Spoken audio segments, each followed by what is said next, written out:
Burnout isn't just making people quit their jobs, it's literally changing their brain structure. A new study shows it's actually reducing gray matter in our prefrontal cortex. That's fascinating. And it really explains why we're seeing this massive wave of resignations across industries. The neuroscience behind it is pretty compelling. Well, what's really interesting is how this ties into the generational divide we're seeing.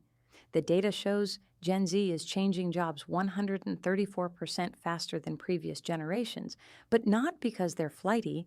It's actually a sophisticated survival strategy. Hmm. So it's more like an adaptation to an unstable economy rather than just job hopping? Exactly. And here's where it gets really interesting. The Deloitte report found that 61% of Gen Z and 54% of millennials are leaving jobs primarily because of stress and mental health concerns. Not low pay, not bad bosses, just pure existential exhaustion.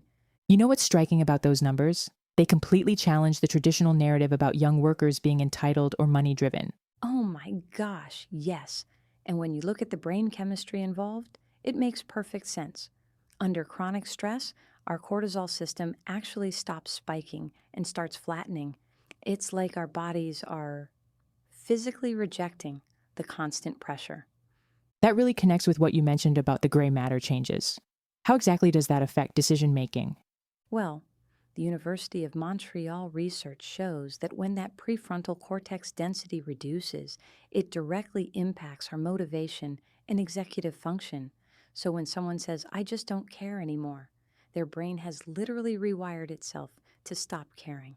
The way you're describing it makes it sound almost like a protective mechanism. That's exactly what it is. And it's fascinating how this is playing out on social media. Have you seen how hashtag QuitTalk has over 1 billion views? People are turning their resignations into these dramatic confessionals. But it's more than just entertainment, it's collective validation. Though there must be some serious anxiety underlying all this, especially given the current economic climate. Oh, absolutely. The APA found that 44% of Gen Z workers experience daily anxiety about financial security. But here's what's fascinating. They're choosing that anxiety over the psychological damage of staying in toxic work environments. So it's like they're making a conscious trade off between different types of stress? Precisely. And the Harvard Business Review data shows they're prioritizing flexibility and mental health support over salary growth. It's this fundamental shift in how we value work versus well-being. That really changes how we should view this whole great resignation phenomenon, doesn't it? Well, here's what's wild. When you look at the Gallup study showing only 21% of global employees feel engaged at work, you realize this isn't just about quitting jobs. It's about the complete breakdown of traditional work structures. The implications for the future of work are pretty massive when you think about it. You know what? Maybe that's exactly what we needed. Because when your brain's reward system literally stops producing dopamine for achievements that feel meaningless, you have to ask, is this really about lazy workers? Or is it about a broken system finally facing its reckoning? That's such a powerful way to reframe what's happening. And perhaps that's the most important lesson in all of this. What looks like chaos from an organizational perspective might actually be evolution from a human one. We're not watching the death of work ethic, we're watching the birth of something more sustainable. So, in a way, this mass exodus might actually lead to healthier work environments in the future.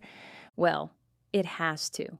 Because now we understand it's not just about policy changes or better benefits. It's about fundamental human neurology. When work literally changes our brain structure, we can't ignore that signal anymore. The question isn't whether work will change, it's how quickly organizations will adapt to what our brains have been trying to tell us all along.